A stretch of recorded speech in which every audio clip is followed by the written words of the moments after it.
Seigneur, nous voulons te dire merci. Merci encore, Seigneur, pour le souffle de vie, Seigneur Jésus, pour la santé encore ce matin.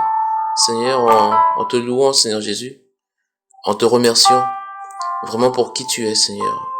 En te disant, Seigneur Jésus, vraiment, Seigneur mon Dieu, que nous voulons te rendre toute la gloire, Seigneur mon Dieu, toute la louange, toute l'adoration, Seigneur Jésus, en ce jour. Car, Seigneur, c'est toi qui as fait les cieux et la terre. Tu as fait les cieux et la terre, Seigneur, tu as décidé des temps, des circonstances, Seigneur Jésus. Bien à l'avance, bien avant que le monde soit né. Seigneur, tu étais là et tu avais déjà prévu ton plan. Donc nous voulons te dire merci. Nous voulons te dire, Seigneur, merci. Merci pour tous tes bienfaits. Tes bienfaits, Seigneur, qui se renouvellent chaque matin. Chaque matin, tes bienfaits se renouvellent. Merci pour ta patience, Seigneur Jésus. Merci pour ta bonté, pour ta fidélité. Seigneur Jésus, pour ta grâce encore qui abonde, qui surabonde encore ce matin, Seigneur Jésus. Vraiment, nous voulons te dire, Seigneur mon Dieu, tu es notre roi, tu es notre Seigneur, tu es notre sauveur, Seigneur Jésus. Vraiment, Seigneur, nous voulons vraiment apprendre à obéir à ta voix, apprendre à être attentif à ta voix, apprendre, Seigneur Jésus, à être sensible à ta voix, à ta présence, Seigneur, vraiment parmi nous, en ce lieu, en nous, Seigneur Jésus. Merci encore, Seigneur Jésus. Que ton nom soit loué, Seigneur. Que ton nom soit élevé. On va prier maintenant. On va prier maintenant vraiment pour louer le Seigneur. Quand on dit louer le Seigneur et le remercier, c'est vraiment, parfois il faut prier. On a besoin de prier pour dire au Seigneur merci. Parce que le Seigneur fait beaucoup de choses pour nous. Beaucoup de choses pour nous. Et c'est vrai qu'il faut s'attendre au miracle de Dieu dans nos vies. Amen. Mais très souvent on oublie eh bien que toutes les choses que le Seigneur fait est bon. Tout ce que Dieu fait est bon. Même dans les choses qui nous semblent petites et banales. Hein. Par exemple, ce matin, on s'est levé ce matin, on a la vie. Mais on oublie que c'est Dieu qui donne la vie. On oublie que, voilà, que c'est le Seigneur, eh bien, qui nous donne la vie. Et voilà, et trop souvent, eh bien, on oublie de dire au Seigneur merci. On oublie de lui dire merci. On oublie vraiment de lui rendre toute la gloire, même pour les petites choses. Même pour les petites choses, on oublie. On oublie, Seigneur, de dire merci pour la vie, merci pour les vêtements, merci pour la nourriture, merci vraiment pour tout ce que tu fais. Merci pour ma famille, merci pour ci, merci pour ça. C'est ça en fait. On oublie trop souvent. On oublie trop souvent d'être reconnaissant envers l'Éternel. Et nous allons prendre un passage ensemble. Pour pouvoir voir cela. Prendre un passage, eh bien, pour pouvoir illustrer, eh bien, ce qu'on a dit là. Ce passage, c'est dans Deutéronome 8. Deutéronome 8, verset 11. Dans Deutéronome 8. Non, déjà, on va aller dans Deutéronome 8, pardon. Dans Deutéronome 8, déjà à partir du verset 10.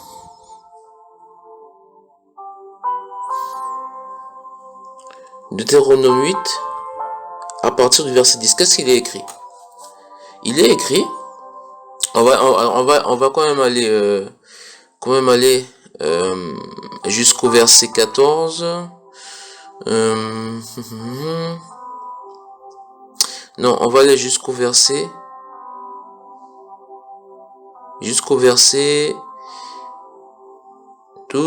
19. Voilà. Donc Deutéronome 8, verset 10 à 19. C'est un petit peu long, mais c'est un passage qui est extrêmement important parce que l'homme a tendance à oublier. a oublié tout ce que Dieu fait pour lui et a pensé que c'est par sa force qu'il a acquis ces choses, alors que non, c'est l'Éternel qui fait. Donc Deutéronome 8, versets 10 à 19. Qu'est-ce qu'il est écrit? Il est écrit: lorsque tu mangeras et te rassasieras, tu béniras l'Éternel ton Dieu pour le bon pays qu'il t'a donné.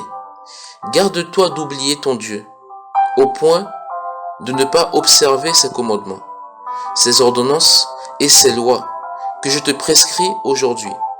Lorsque tu mangeras et te rassasieras, lorsque tu bâtiras et habiteras de belles maisons, lorsque tu verras multiplier ton gros et ton menu bétail, s'augmenter ton argent et ton or, et s'accroître tout ce qui est à toi, prends garde que ton cœur ne s'enfle et que tu n'oublies l'Éternel ton Dieu, qui t'a fait sortir du pays d'Égypte, de la maison de servitude, qui t'a fait marcher dans ce grand et affreux désert, où il y a des serpents brûlants et des scorpions, dans des lieux arides et sans eau, et qui a fait jaillir pour toi de l'eau du rocher le plus dur, qui t'a fait manger dans le désert la manne inconnue de tes pères, afin de t'humilier et de t'éprouver pour te faire ensuite du bien. Garde-toi de dire en ton cœur: ma force et la puissance de ma main m'ont acquis ces richesses. Souviens-toi de l'Éternel ton Dieu, car c'est lui qui te donnera de la force pour les acquérir, afin de confirmer, comme il le fait aujourd'hui, son alliance qu'il a jurée à tes pères. Si tu oublies l'Éternel ton Dieu et que tu ailles après d'autres dieux, si tu le sers et te prosternes devant eux, je vous déclare formellement aujourd'hui, vous périrez. Au verset 20, on continue. Vous périrez comme les nations que l'Éternel fait périr devant vous, parce que vous n'aurez point écouté la voix de l'Éternel, votre Dieu. Amen. C'est un passage qui interpelle. C'est un passage qui interpelle parce que quand on reprend le contexte, eh bien, l'Éternel a fait sortir le peuple d'Israël d'Égypte. Il l'a fait passer par le désert et tout. Et ils ont vécu plusieurs difficultés. Mais ils ont vu aussi la main de l'Éternel agir. Ils ont vu l'Éternel se manifester devant eux.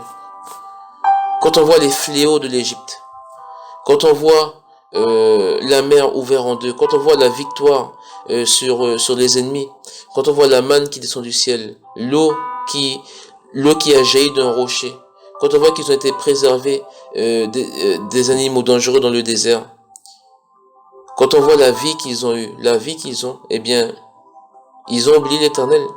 Et trop souvent, combien de fois on oublie Dieu? Même dans les choses qui sont petites. Et je parle encore pour moi c'est la même chose. Combien de fois on oublie les bienfaits de l'Éternel tous les jours de notre vie? Parce que nous sommes entrés dans une banalité. Les choses deviennent normales.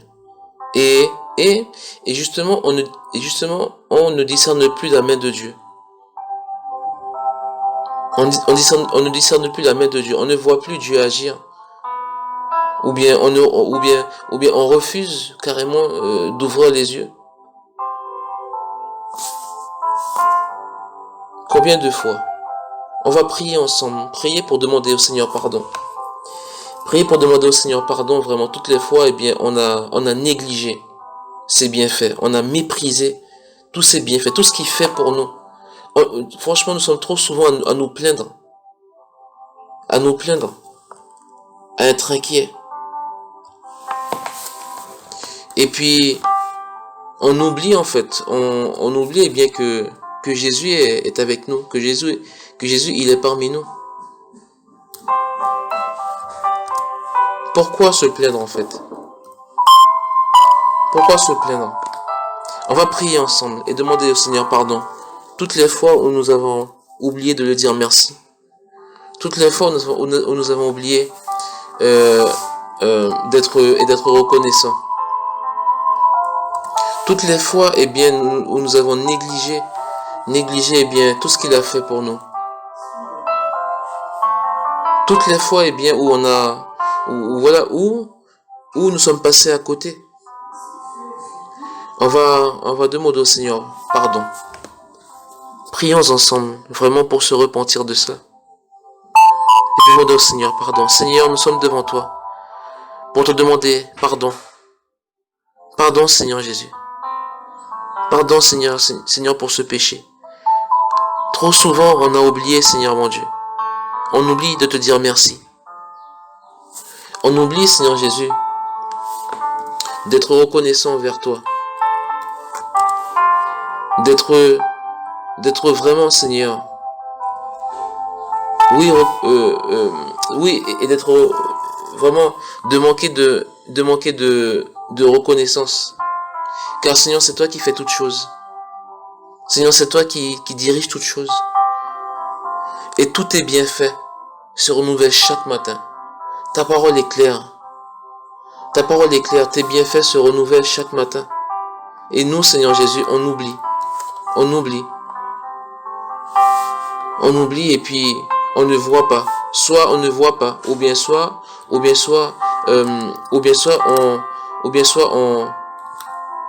oublie de voir, Seigneur. Pardonne-nous, Seigneur Jésus. Pardonne-nous toutes les fois où on a négligé tout ce que tu as fait pour nous, en trouvant ça banal. Alors que, Seigneur, ce que tu fais, Seigneur Jésus, ce sont des miracles dans nos vies. Depuis le jour où tu nous as touchés, même avant quand, Seigneur, on ne te connaissait pas. Tu nous as gardés, tu nous as préservés. Et c'est toi qui es venu à nous. Ce n'est pas nous qui sommes venus à toi. C'est toi qui es venu vers nous, Seigneur Jésus.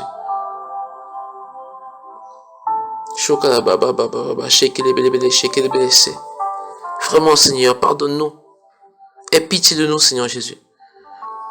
D'avoir oublié tous tes bienfaits. D'avoir négligé tous tes bienfaits. D'avoir manqué de reconnaissance. D'avoir cru que c'est par nous-mêmes que les choses se font. D'avoir cru, Seigneur Jésus, que c'est par notre force. Par notre force et par Seigneur, nos propres capacités que les choses se font. Alors que nous sommes incapables. Nous sommes des incapables, Seigneur. Des incapables finis. Nous ne sommes rien sans toi, Seigneur Jésus. Absolument rien. Nous sommes misérables sans toi. Nous sommes plus que misérables sans toi, Seigneur. Car c'est toi qui fais toutes choses. C'est toi qui mets en nous cette motivation, ce vouloir et le faire. C'est toi, Seigneur, qui dispose les situations et les circonstances. Pardonne-nous, Seigneur. Lave-nous de ce péché, de par ton sang, s'il te plaît, Seigneur. Purifie-nous de ce péché. Et que, Seigneur, que l'on puisse apprendre à être reconnaissant. Reconnaissant, Seigneur, tous les jours de notre vie. Tous les jours de notre vie. À être reconnaissant. À être reconnaissant envers toi. Merci, Seigneur Jésus. Merci encore pour tous tes bienfaits, Seigneur. Que ton nom soit loué, Seigneur. Que ton nom soit élevé. Merci encore pour tout. Amen. Amen et Amen. C'est vraiment quelque chose d'important. Apprenons à remercier Dieu, même pour les petites choses. Alors les petites choses, ce sont les choses qui pour nous humains, nous sommes tellement spirituels, tellement humains, soi-disant spirituels, que on prend les choses à la légère. Qu'on va juger que telle chose est petite, telle chose est grande. Alors qu'on oublie que tout ce que Dieu fait, ce sont des miracles. Ce sont des miracles. Donc, apprenons à dire au Seigneur merci tous les jours de notre vie. C'est vrai que c'est facile de dire merci quand tout va bien. Quand tout va bien, quand tout se passe bien, c'est facile de dire merci. Eh bien, trop souvent, on oublie de dire merci, même quand nous sommes dans des difficultés. Et pourtant, le Seigneur a promis qu'il prendra soin de nous. Mais les difficultés ont un but. Ce que nous vivons comme difficulté, cela a un but. Quand on regarde toujours dans Deutéronome 8, verset 16, toujours dans le même passage, Toujours dans le même passage, dans Deutéronome 8, verset 16, quand il est écrit, qui t'a fait manger dans le désert la manne inconnue à tes pères, afin de t'humilier et de t'éprouver, pour ensuite te faire du bien. Donc les épreuves, c'est vraiment pour nous éprouver, pour nous humilier. Alors quand on dit humilier, c'est pas pour nous mettre la honte, hein, pour nous rabaisser, non. Le Seigneur veut nous forger. Le Seigneur veut nous faire grandir. Et parfois, ce sont des difficultés, même pas parfois, très souvent ce sont des difficultés qui renforcent notre foi, qui renforcent notre conviction en lui. Et vraiment, on oublie de dire au Seigneur merci. Merci pour les épreuves que nous passons. Ce n'est pas de la présomption, mais c'est d'être reconnaissant et de comprendre que si nous passons certaines épreuves, c'est que le Seigneur l'a permis. Il l'a permis pour nous apprendre quelque chose, pour nous faire grandir, pour que notre foi puisse être solide. Vraiment, Seigneur, merci. Merci, Seigneur, pour les épreuves que nous pouvons traverser. Merci pour tes bienfaits que nous pouvons avoir. Merci pour les temps de bénédiction. Merci, Seigneur, pour les temps de disette. Merci pour les temps de manque. Car, Seigneur, le plus important est que tu sois avec nous. Le plus important est que tu sois avec nous. Merci encore, Seigneur, pour ta présence dans nos vies. Pour beaucoup, eh bien, on oublie. Apprenons vraiment à dire merci au Seigneur. Merci, mon Dieu, merci pour tout. On va aller dans Romains 1, verset 20.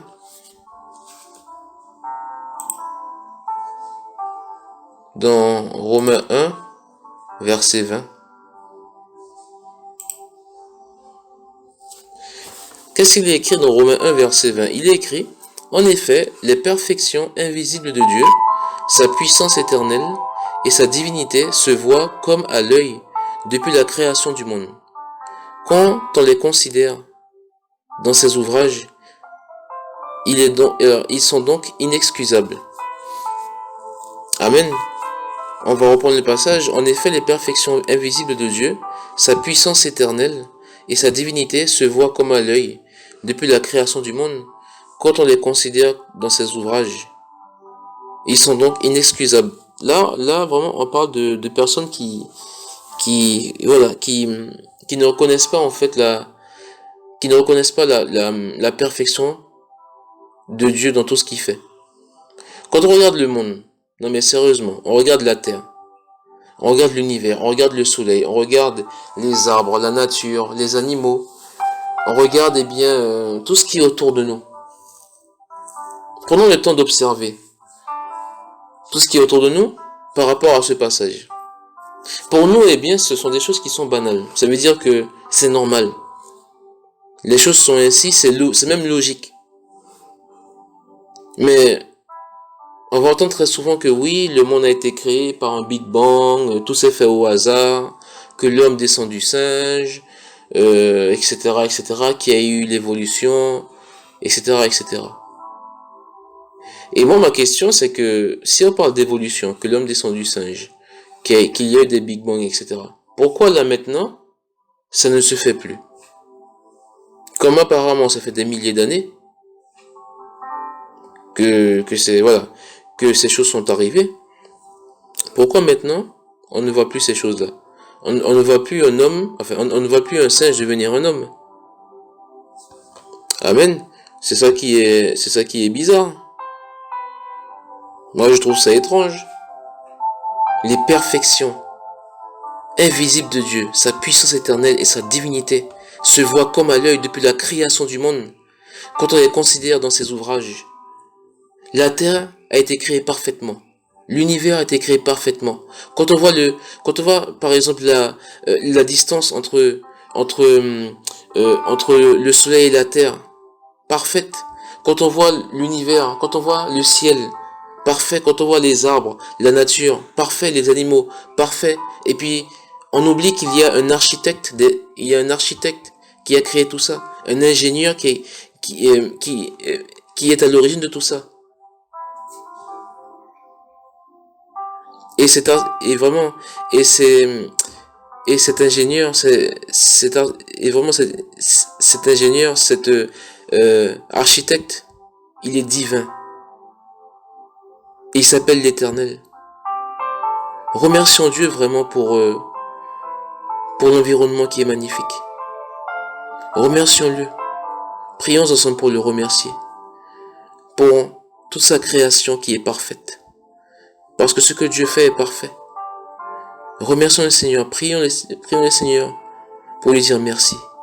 Seigneur, merci vraiment pour tout ce que tu as créé. Merci Seigneur mon Dieu pour l'univers. Merci pour la nature, pour les animaux. Merci pour nous-mêmes. Merci Seigneur Jésus parce que nous voyons justement les perfections invisibles dont tu es à l'origine. Car Seigneur, toi-même tu es parfait. Donc ce que tu fais est parfait. Et on voit toutes ces choses, on voit tout ce que tu as créé, on voit, Seigneur, la sagesse, l'intelligence que tu as donnée à l'homme, Seigneur mon Dieu. Que cela soit dans la médecine, que cela soit dans l'ingénierie, dans la science, Seigneur Jésus. Que cela soit, Seigneur mon Dieu, dans les connaissances que l'on a de ce monde. Que cela soit, Seigneur Jésus, dans tout ce qui a trait à l'homme, à la connaissance de l'homme. C'est toi qui as donné. Parce que Seigneur, tu as dit en ta parole que la connaissance augmentera. Et au fil de l'histoire, on a vu, Seigneur, que la connaissance a bel et bien augmenté. Sur tous les niveaux. Mais Seigneur, c'est grâce à toi. Car Seigneur, c'est toi qui donnes la connaissance à l'homme. C'est toi qui donnes la sagesse, l'intelligence à l'homme, Seigneur. Donc merci. Merci pour toutes les perfections invisibles dont tu es à l'origine. Merci Seigneur pour la création de toutes choses. Merci pour ce monde, pour cette terre que tu as créée. Car Seigneur, tout est parfait. Tout est parfait pour nous faire du bien. Que ton nom soit loué, Seigneur Jésus. Que ton nom soit élevé, Seigneur. Vraiment pour tout ce que tu fais. Mais surtout, Seigneur, pour qui tu es. Pour qui tu es. Pour qui tu es. Merci, Seigneur, pour la vie que tu donnes. Merci pour le pain. Merci pour la nourriture. Merci pour l'eau. Merci pour les vêtements. Merci pour vraiment, Seigneur, les toits que nous avons. Merci pour nos familles, Seigneur Jésus. Merci parce que tu es avec nous. Parce que tu es en nous. Merci, vraiment, Seigneur, merci de nous accompagner. Partout où nous sommes. Que tu puisses toucher nos cœurs à l'intérieur de nous. Que tu puisses prendre toute la place, Seigneur Jésus. La place qui te revienne. Que ton esprit sonde nos cœurs, sonde nos entrailles. Que ton esprit vienne vraiment nous visiter. Et que ton esprit nous scanne. Car tu vois toutes choses à l'œil nu. Vois ce qui est dans nos cœurs. Que ta lumière puisse pénétrer en nous. Et illuminer nos cœurs, illuminer nos âmes. Illuminer nos pensées. Illuminer notre intelligence. Que nous soyons remplis de sagesse, de discernement vraiment, pour discerner tous tes bienfaits. Tout ce que tu fais, Seigneur Jésus. Merci encore, Seigneur, pour ta grâce. Merci, mon Dieu. Merci, Jésus. Merci pour tout cas. Tout ce que tu fais est bon et parfait, Seigneur. On va prendre encore un passage dans Psaume 90, verset 12. Dans Psaume 90, verset 12. Alors, qu'est-ce qu'il est écrit dans Psaume 90, verset 12? Il est écrit: enseigne-nous à bien compter nos jours, afin que nous appliquions notre cœur à la sagesse. Amen, c'est un passage qui est vraiment magnifique. Là, le psalmiste, sûrement David, le roi David, sûrement, normalement je crois que c'est lui, qui dit comme ça, eh bien, enseigne-nous à bien compter nos jours, afin que nous appliquions notre cœur à la sagesse. Vraiment, que le Seigneur puisse nous montrer, nous enseigner, nous instruire à être prudents, à être attentifs vraiment au temps et au jour, à chercher justement les bonnes priorités. La question est, où sont nos priorités? Est-ce que ce sont les plaisirs de la chair? Est-ce que ce sont les occupations? Ou est-ce que nos priorités sont, eh bien, de passer du temps avec Jésus? C'est ça la question. N'ayons pas peur de reconnaître devant le Seigneur où sont nos priorités.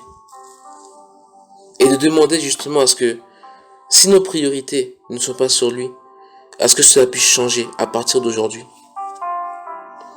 Ce n'est pas de la paranoïa de bien compter nos jours, d'être prudent, d'être attentif. Non, ce n'est pas de la paranoïa. Ce n'est pas de la paranoïa, mais c'est d'être bienveillant. Bienveillant, sensible justement, et bien au temps, aux choses qui se passent, sensible au jour, parce que nous ne vivrons pas éternellement sur terre. Nous sommes amenés à vivre éternellement auprès de Dieu, dans son royaume. C'est ça notre appel. Notre appel est bien pour l'avenir, appelé à vivre éternellement auprès de Dieu, auprès du Seigneur, pour l'éternité. Et pour cela, eh bien, on a besoin d'être attentif, d'être sensible à la présence du Seigneur, de chercher le cœur de Dieu, de chercher sa présence, de lire sa parole, et de partager à d'autres qui ne le connaissent pas, eh bien, de partager l'évangile, de prêcher l'évangile à toute la création, sachant que c'est notre mission première, de montrer aux autres eh bien, que l'Éternel est vivant, que l'Éternel est vivant, que Dieu est vivant, qu'il n'est pas mort, mais qu'il est vivant, et qu'il veut sauver, qu'il veut aimer, qu'il veut remplir, qu'il veut enseigner, qu'il veut instruire. Demandons vraiment au Seigneur d'être attentif à toutes ces choses, attentif au jour, à sa présence, à sa voix, à sa parole, de chercher les bonnes priorités, que nos priorités puissent changer pour la gloire de son nom. Prions ensemble. Seigneur, tu as dit dans ta parole vraiment d'apprendre à compter nos jours, d'apprendre à bien compter nos jours, afin que nous appliquions notre cœur à la sagesse. Instruis-nous, Seigneur, montre-nous, enseigne-nous comment faire ces choses. Saint-Esprit, donne-nous vraiment d'être attentifs à ta présence, à ta voix, à la parole, Saint-Esprit. Donne-nous vraiment d'étudier minutieusement ta parole. Vraiment d'avoir la crainte de ton nom, d'avoir la crainte de l'Éternel. Enseigne-nous ces choses dans la crainte de l'Éternel, dans le respect profond de sa personne, dans le respect profond de qui il est, pour le louer, pour l'adorer, pour le glorifier pour qui il est. Saint-Esprit, dans le nom de Jésus-Christ, enseigne-nous ces choses, montre-nous la voie, Saint-Esprit. Parle-nous jour après jour, donne-nous faim et soif, vraiment de la parole, de la présence de Dieu, dans nos vies, dans nos cœurs. Saint-Esprit, dans le nom de Jésus-Christ. Que nous soyons attirés vers toi, attirés par toi, dans les choses qui sont dignes, qui sont véritables, qui est ta présence, Saint-Esprit. Donne-nous vraiment d'avoir ces temps avec toi, ces petits temps avec toi, au cours de la journée, le matin comme le soir, comme dans l'après-midi, afin d'être à l'écoute. Donne-nous vraiment d'obéir à la parole de Dieu, d'obéir à ta voix, toutes les fois où tu nous parles. Parce que, en ouvrant la Bible, eh bien, tu nous parles déjà. Je nous parle, Seigneur. Enseigne-nous vraiment toutes ces choses. À faire attention, à être prudent par rapport au jour, par rapport au temps. Et à ne pas négliger ces temps passés avec toi, à ne pas négliger ta parole, à ne pas négliger tes ordonnances. Saint-Esprit, dans le nom de Jésus-Christ, accomplis ce miracle en nous. D'avoir toujours les yeux fixés sur toi et à te chercher jour après jour, tous les jours de notre vie. Merci encore, Saint-Esprit. Que ton nom soit loué, que ton nom soit élevé. Amen. Amen et amen. Merci pour tout. Merci, Seigneur.